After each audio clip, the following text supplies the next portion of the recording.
My fellow HQties, the state of the HQ Union is strong. It's Tuesday night, 9 o'clock, yeah, and I'm vaguely aware of some other broadcast event happening right now.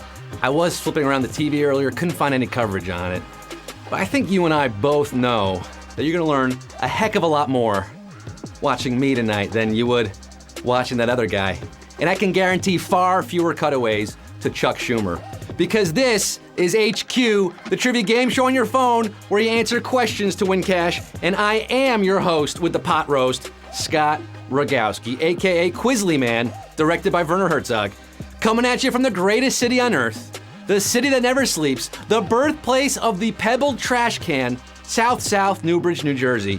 Steamrolling chumps with all 1.1 million of you. That's more people than were at the inauguration last year, including Harry G, JDG33, Anthony Brocca, the Brock Master, Mick the Fisherman Siegel, you gonna catch something good tonight? Hannah and Rachel Sutton, Melina and Alex, Darren Ploppleton, and happy birthdays to Michelle Benatar, Mason Kraft, Maurice, Josie, Rebecca, JM Proxy, Lindsay Bjorkland, and Jeff Gramling.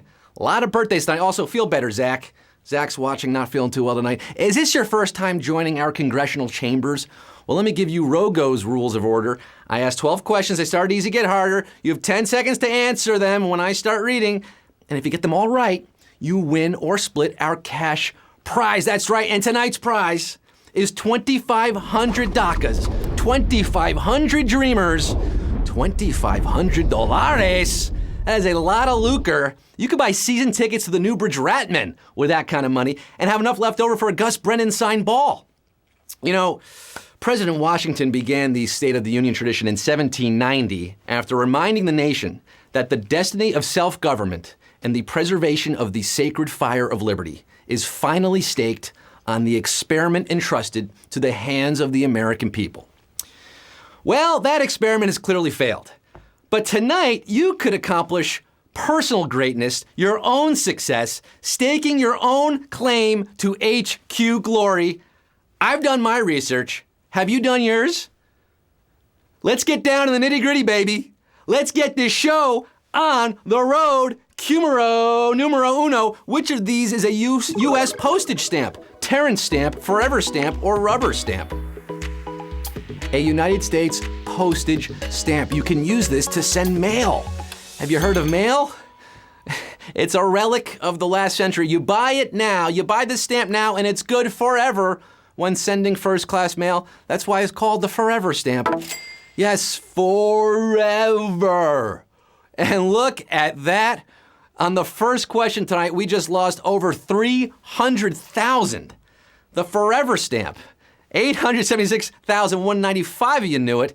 In case you were curious, Terrence Stamp is an accomplished British actor who played General Zod in the 1980s Superman series.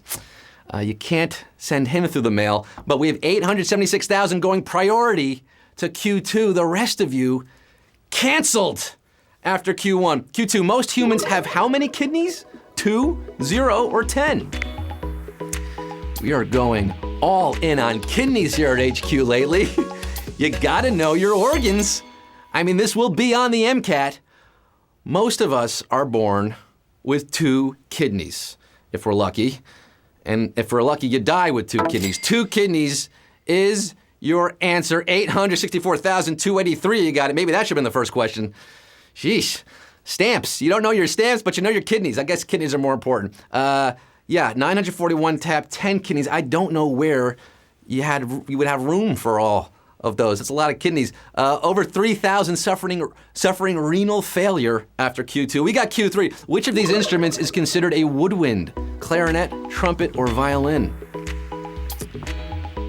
I'm just realizing that Steve Winwood doesn't play woodwind. He's a strings guy. But Benny Goodman did play the woodwind, specifically the clarinet. Clarinet is a woodwind instrument with your reed. Yes, 745,209 of you can read. You guys are rolling with it. You got to roll with it, baby. To Q3, you guys are back in that high life again. The rest of you are not attaining higher love tonight, but maybe you're using your extra life right here. Q4, what's another name for a garbanzo bean? Lima bean, chickpea, or black-eyed pea? Black-eyed pea, more than just your favorite hip-hop / pop group, hip-hop. Lima bean?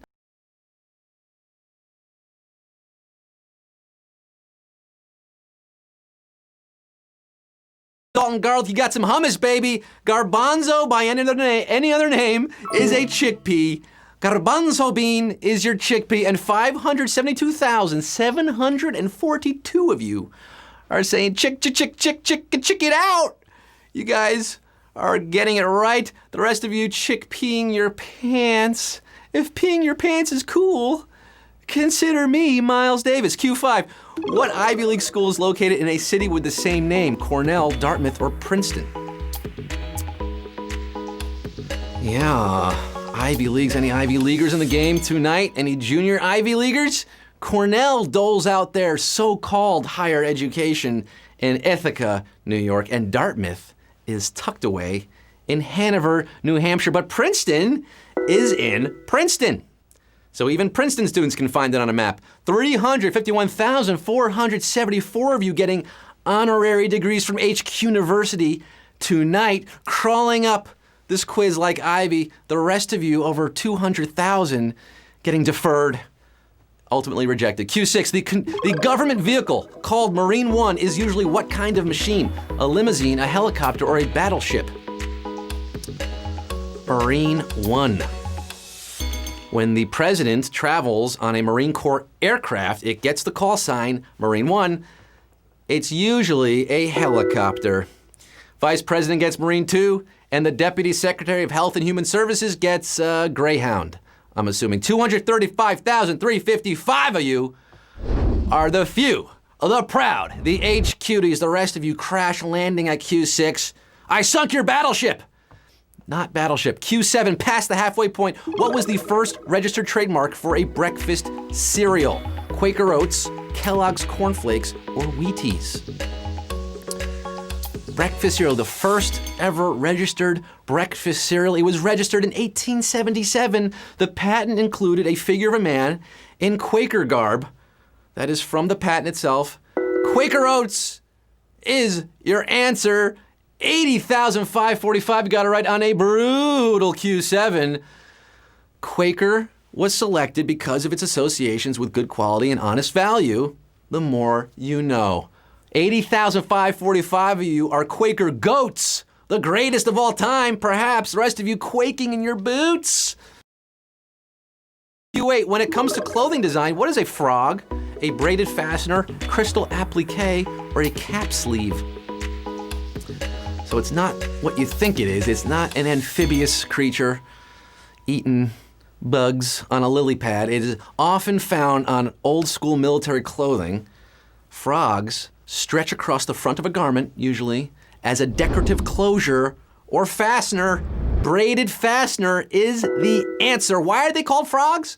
Now that's a better question. I don't know. Nobody does. 37,650 of you knew this question. Good enough to hop along over to Q9. You know what one frog said to the other, right? Time's fun when you're having flies.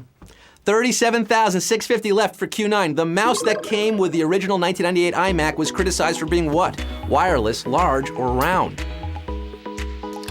Going back to the 90s, 20 years ago.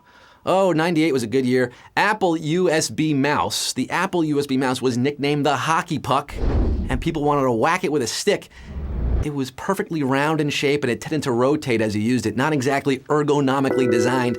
Round is your answer, and 22,442 of you are going round and round tonight. You're getting the cheese. The rest of you getting caught in a mouse trap at Q9. Q10, which of the following is not the name of a RuPaul song? Jealous of My Boogie, Snapshot, or Work? RuPaul, Shantae. Snapshot was released in 1996 and snuck into the Billboard Hot 100, in fact. Jealous of My Boogie is obviously a RuPaul joint. We're all jealous of her boogie. But Work is not a RuPaul work. Sounds like it could be, but it's not. And a ball buster here, 7,249. Getting all right, we did lose over 14,000. For the 14,000 plus of you, sashay away. But for the 7,249, Shantae, you stay.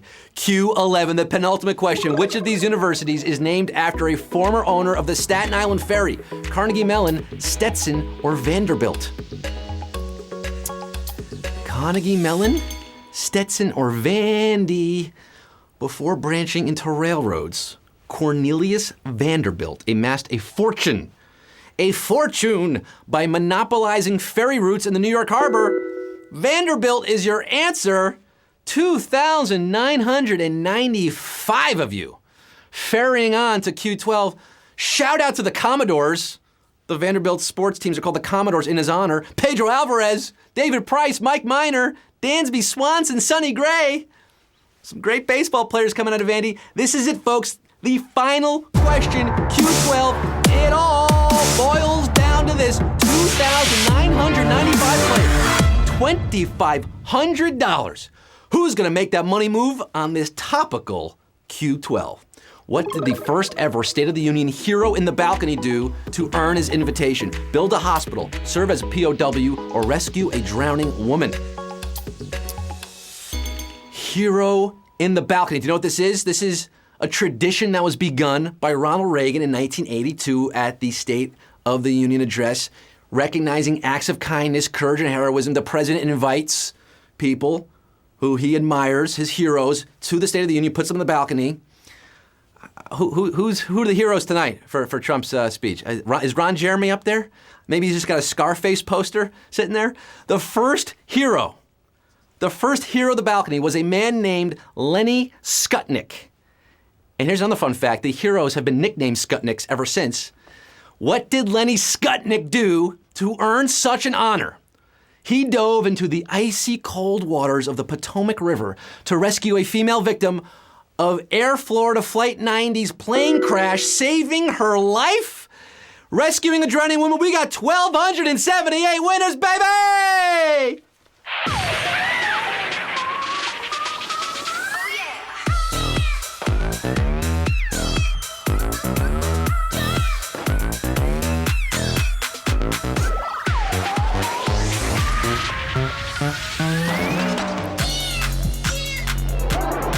All rise for the 1,278 Age Cuties feeling great. You are kings of the HQ Castle tonight. Splitting $2,500, that means you're getting just under $2. Hey, it's something. Don't spend it all at once. Don't let it get to your head. Daniel's winning money. Damn, Daniel. Turd Sniffer's winning $1.96. Okay, could maybe clean that one up for the youngins. Josh. I like that name, simple to the point. PSU Rose, EEE, a whole lot more. You can't read them all. Congrats to all of you. Come back tomorrow if you want to play again. We do this every weekday at 3 p.m. Eastern Time, 9 p.m. every night of the week. So you can do this twice